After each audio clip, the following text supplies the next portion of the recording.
Whether they will admit it or not, just about everybody wants their car to be special. Whether that's in the form of a high-end trim or some kind of performance package, nearly every consumer wants their car to be differentiated in some way from all the other cars on the road. Now, as of late, that type of differentiation has been coming in the form of special editions. Whether those are special editions of a specific model or a division at a car company that produces special versions of existing cars. This is something that has just absolutely exploded in popularity over the past few decades in the automotive industry. It seems like every car company from the high end with McLaren in their 765 LT to the low end with Subaru with their Outback Wilderness has some type of a special edition. But specifically within the enthusiast community, these special editions are often kind of looked down upon, kind of seen as a cheap marketing ploy. But I am here to tell you that when done in moderation and executed correctly, these special editions are a great thing. They push automakers to innovate, they give consumers more choices, and just overall, they make cars more interesting. Now, as we dive into this conversation, I want to make sure we distinguish between just simple trim levels and truly cars that have some type of special edition available. Dating back to the inception of the mass production automobile, there have been trim levels. Trim levels allow automakers to have a wider range for their vehicles and allow consumers to find a model that best fits their preferences. For example, there can be a bare bones trim that gets the car out the door for the lowest possible price, and that same model could also be offered in a luxury trim for a consumer who is less price sensitive, who wants to have every feature possible, and there can be a trim that kind of splits the difference down the middle. Additionally, most automakers will also sell you certain features as an add-on, so maybe you want the mid-level trim, but with leather seats. Often that is an option. Automakers will also sell packages of parts, for example, a performance package that can be kind of mixed and matched independent of the trim selected. But neither trims or add-ons really get at the heart of what we're talking about here with some of these special edition models. What I mean by special edition is a package that has hardware and features that are specific to that individual model and are unavailable in any other configuration, kind of departing from the normal trim lineup. And maybe most importantly, these special editions are expected to sell in relatively low numbers. And I think a perfect example of this is the new Ford Mustang Dark Horse. The Dark Horse has a transmission that is only available in that trim. It has different bodywork, and it also has options and features that are only available with that specific trim. Yet, as great as all of that sounds, because the Dark Horse is only available with a manual transmission and it features a much bigger price tag, my guess is that it will be outsold by the normal Mustang GT, maybe like 20 to 1. And that is part of what makes it special. Now, admittedly, the lines around this can get a little bit blurry. Like, for example, with the BMW M3. Do you consider the M3 to be a special edition of the normal 3 Series or its own model altogether? For me, at least historically speaking, with the E30 and maybe the E36, I would make the argument that the M3 was a special edition of the 3 Series, but kind of as of late, I think it's so much different than the base model car that I kind of consider the M3 to be its own model altogether. And that also kind of gets at how some of these kind of special editions can almost stack on top of each other. Like, if you already consider the M3 to be a special edition of the normal 3 Series, then the M3 CSL is a special edition of a special edition. The point here being that if one of these trims gets so much different than the car that it is based upon, we might just end up thinking of it as a completely different car altogether. Now, there can be some blurriness at the other end of this scale as well, where an automaker, strictly for marketing purposes,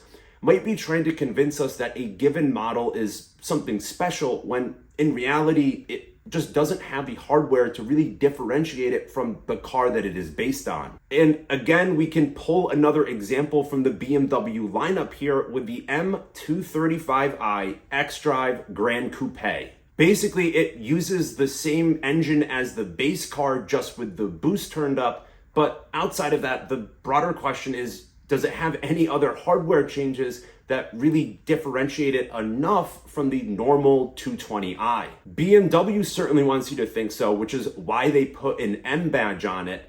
And I will have some more to say about this practice, so we'll circle back around to this later. Now, to zoom out a little bit, this practice of making a special edition of a normal car has yielded us some truly unique, bizarre, and just awesome cars. From the Porsche 911 GT3 RS to the BMW M3 and M5 to the Subaru WRX STI to the Dodge Ram SRT10. Now, as for why automakers actually produce these models, it isn't always just about making money. Many of these cars start their life as homologation cars, where an automaker wants to enter into a certain racing series, but that racing series might have a homologation requirement where to enter, the automaker has to build a certain number of road-going units of that particular model. And if these models end up being successful, the automakers will continue to produce them, kind of refining them a bit to better meet consumer demands, with the goal then of actually making money. And that is really the crux here.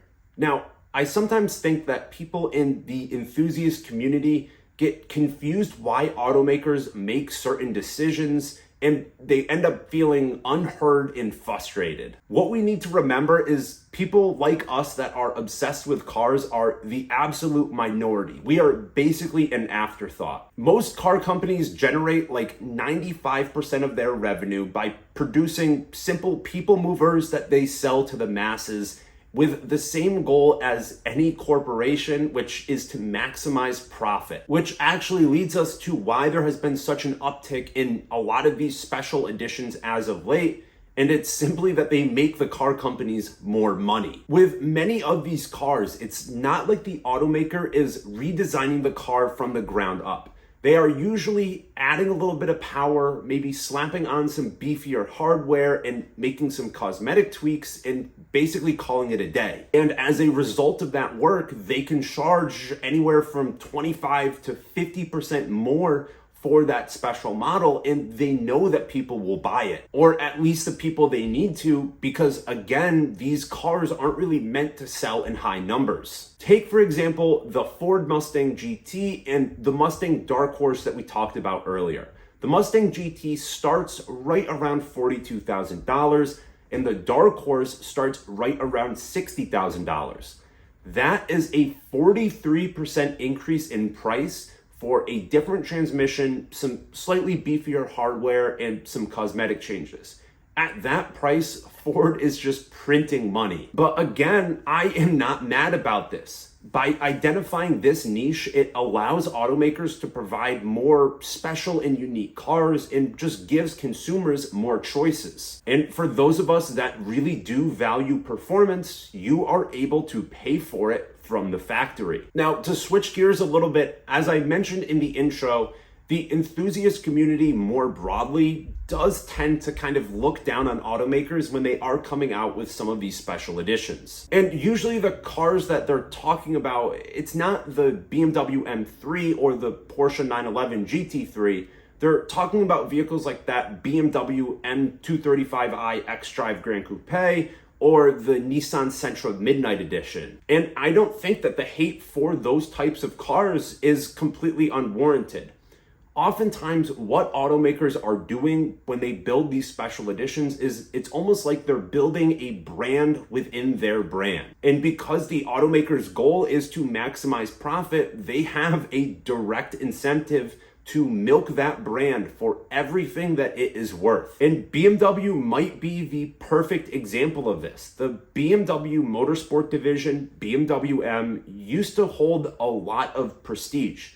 And one of the reasons was because the BMW M cars really didn't look all that dissimilar to the cars that they were based upon. And kind of to the untrained eye, they were a little bit of a sleeper. But over time, BMW has become more and more brazen with their M branding, basically realizing it is super recognizable and it's just built up a lot of brand cachet. So nowadays, they will slap the M badge on just about anything, from a front-wheel drive based economy car to a 5,000 pound plus family SUV, or by making what some people call some of these m-lite versions, where they make kind of a lesser car below the true full-fledged M car so that people can kind of feel that they're driving something special, even if that's not really what the M brand is meant to represent. But BMW watering down their M brand is not unique. There are a lot of other automakers that have tried to cash in on the brand recognition of their performance division,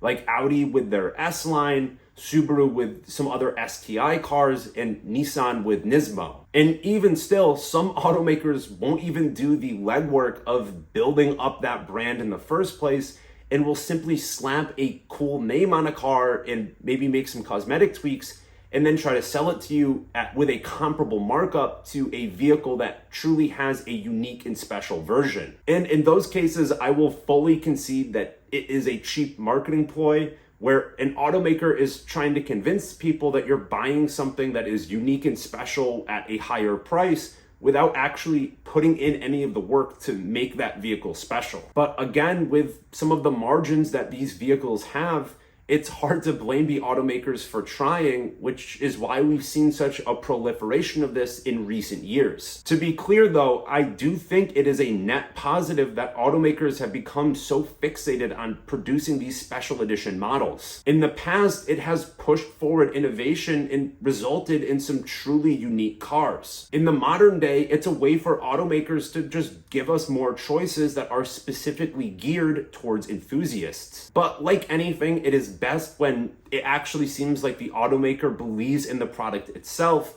and it is done with some degree of moderation.